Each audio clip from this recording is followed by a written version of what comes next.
Think and Grow Rich, Chapter 1, Desire. Right at the start of this chapter, we go back to Edwin C. Barnes, who was mentioned in the introduction. And Napoleon Hill says that Edwin C. Barnes stepped off the train as he was going to see Thomas Edison as a poor man, but with thoughts of a king. And what did he really mean by thoughts of a king?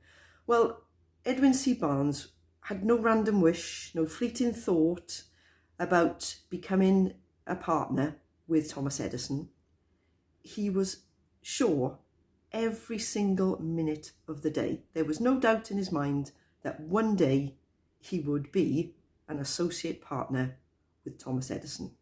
He burned all his bridges and staked his entire future on what he wanted. Napoleon Hill then goes into the 6 steps that we need in order to start a similar process for ourselves. So step 1, he says, is we need to decide on an exact amount of money that we wish to accumulate. And that does need to be exact. It's no airy-fairy amount. Step 2 is what we are willing to do in return for that accumulation of money. Because as he says, there's no free lunch, there's no something for nothing. We have to supply something in return, something of value in return for that money. And then step 3 is a date by which we wish to accumulate that money. Step 4 is to create a plan and to put that plan into action. Step 5 is to write down what we've already decided in steps 1 to 4. And then step 6 is to read aloud what we have written down every day, twice daily, once when we get up in the morning and once just before we go to bed. However, he does also mention that we have to believe and feel that we are already in possession of that money. Because he says, all who have accumulated great fortunes have dreamt, hoped, wished, desired, planned and believed before they've actually acquired their success. So if you don't see great riches in your imagination, you'll never see them in your bank account. Because success requires no apologies and failure permits no alibis. He then goes on to say that it's the practical dreamers of this world who have always been and always will be the pattern makers of civilization. Because those practical dreamers don't quit. They have an idea in their head and they decide that they are actually not going to quit until that idea comes into realization. So he gives examples of Edison with a light bulb. I mean, I don't know how many hundreds or thousands of times Edison actually tried until he actually persevered and found the answer for our light bulb. He then talks about Henry Ford with a motor car and the Wright brothers with planes.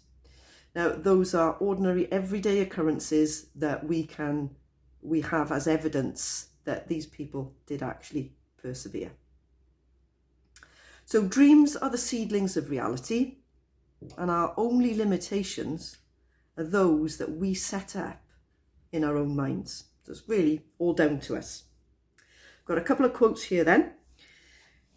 There's a difference between wishing for a thing and being ready to receive it. No one is ready for a thing until he believes he can acquire it. The state of mind must be belief, not a mere hope or wish.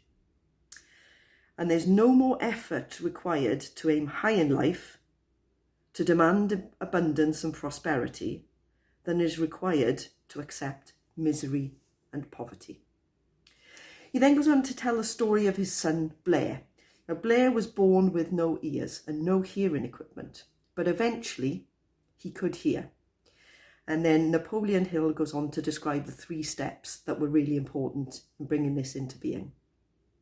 So Napoleon Hill mixed faith with desire for normal hearing and passed this on to his son.